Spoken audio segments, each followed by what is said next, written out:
এক বিশাল বটগাছের ডালে বাস করত চঞ্চল বানর টুনটুনি। বটগাছটির নিচে সবুজ ঘাসে চড়ত শান্ত গরু গোমেশ। একদিন গোমেশ দেখল টুনটুনি মন খারাপ করে বসে আছে। জিজ্ঞেস করল, কি হয়েছে টুনটুনি? টুনটুনি বলল, বড্ড একা লাগে, কেউ নেই গল্প করার। গোমেশ হেসে বলল, আমি তো আছি, তবে আমি গাছে উঠতে পারি না, আর তুমি নিচে নামতে চাও না। টুনটুনি একটা বুদ্ধি বের করল। সে লম্বা একটা দড়ি বটগাছের ডাল থেকে নামিয়ে দিল।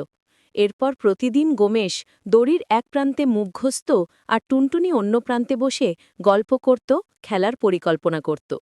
এভাবেই বিপরীত পরিবেশে থেকেও তাদের মধ্যে তৈরি হল এক অটুট বন্ধুত্ব, যা দূরত্বকে তুচ্ছ করে দেয়। এক গভীর জঙ্গলে ছিল এক শক্তিশালী বাঘ। তার শক্তি আর দম্ভে কেউ কাছে ঘেঁষত না। কিন্তু শিয়াল ছিল খুব চতুর। একদিন বাঘ খুব ক্ষুধার্ত হয়ে শিয়ালকে ধরে ফেলল। শিয়াল ভয় না পেয়ে বলল, মহারাজ, আমাকে খেয়ে আপনার পিঠ ভরবে না, বরং আপনি আমার গুপ্তধনের খবর নিন। লোভী বাঘ জানতে চাইল, কোথায় সে গুপ্তধন? শিয়াল তাকে নদীর ধারে নিয়ে গেল এবং দেখাল জলের মধ্যে একটি বড় গোল চাঁদ। এই দেখুন, এটাই আসল সোনার থালা। বাঘ থালাটি ধরতে যেই জলে ঝাঁপ দিল, অমনি চাঁদ ভেঙে গেল। বাঘ বুঝতে পারল শিয়াল তাকে বোকা বানিয়েছে। কিন্তু শিয়াল ততক্ষণে দৌড়ে অনেক দূরে চলে গেছে। বাঘ রেগে গেল, কিন্তু শিয়ালকে আর ধরতে পারল না। নীতিবাক্য: শুধু শক্তি নয়, বুদ্ধিও আসল ক্ষমতা। মিষ্টি নামের একটি খুশি খুশি বিড়াল ছিল। সে ছিল নদীর ধারে এক মাছ ধরার ওস্তাদ।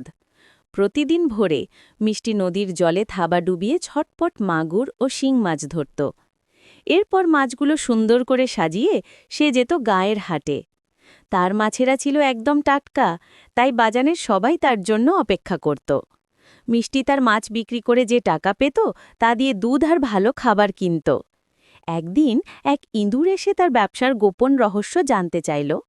মিষ্টি হাসিমুখে বলল, সৎ পরিশ্রম আর পরিষ্কার পরিচ্ছন্নতা, এতেই আমার বাজার হিট। অল্পদিনের মধ্যেই মিষ্টির পরিচিতি বাড়ল, আর সে বাজারের সফল ব্যবসায়ী হয়ে উঠল।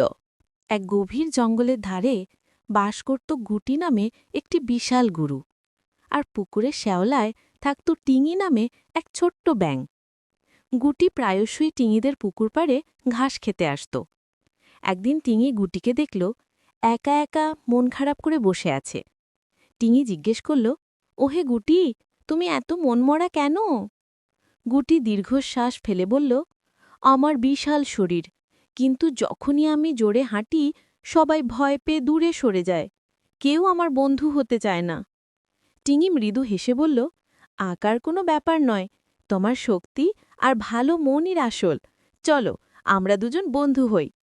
গুটি অবাক হয়ে দেখল এই ছোট্ট বন্ধুটির সাহস। সেই দিন থেকে তারা গভীর বন্ধু। গুটি তার পিঠে করে টিঙিকে বন ঘুরিয়ে দেখাত, আর টিঙি তার মিহি গানে গুটির মন ভালো করে দিত। তারা প্রমাণ করল, সত্যিকারের বন্ধুত্বে আকার আকৃতি কোনো বাধা হতে পারে না।